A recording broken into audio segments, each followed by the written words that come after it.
So this is an accurate custom model to the model that appears in Don't Be a Jerk Lego SpongeBob video from this year here, and designed by Matt Garrett.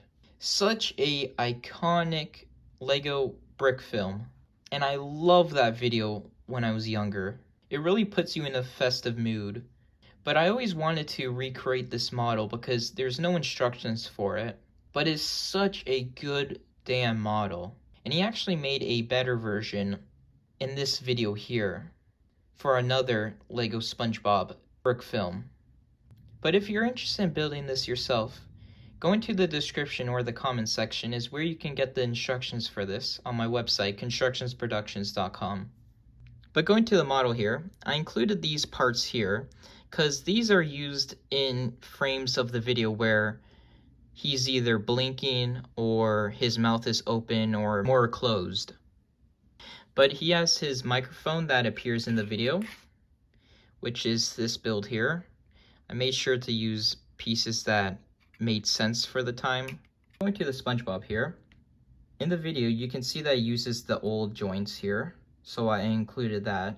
And it uses minifigure arms for the fingers, which is a very creative idea.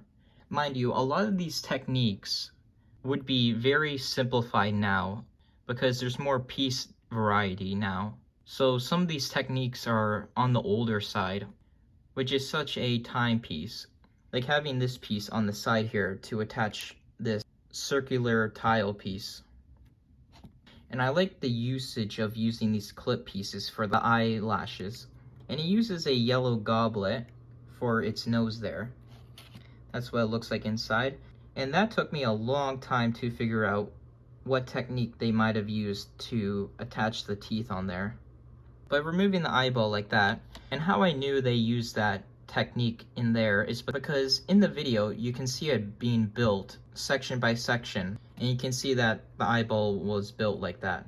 Same with the cheek piece here. Also took me a while to figure out how the pants are attached. That took a long time. And that's how the feet are done. It's a little more on the tipsy-topsy. But on the back here, obviously I had to take an assumption for this because they show no frame of it backwards. So this is all a big assumption here. And it's also not a complete copy of the original model because of stuff like that, because I had to take the reference material by frame. So this is how it's like when customizing it. So you can remove the bottom jaw, and removing the pants from him, you can be able to remove it off like that. And that's how it's done. Same with this side too. That's how it's kind of like, which is very uncanny. But you can have it where his mouth is more up, or extend it up with like that. Different stuff like that. And to give him with the closed eye effect, you have to go to the back here and remove this. And you're probably thinking, why the choice of hammers and axes for the back here? It's because in frame by frame, you can see that it's done like this. And it's because at the time there was no 3-long axle. This was the only feasible choice. So pushing in these 2 hammers in will cause that to happen like that. And you might have to push these in just a bit so you can tilt the eyes how you want it to. But that's how it's done like that. But yeah, that's about it with the model.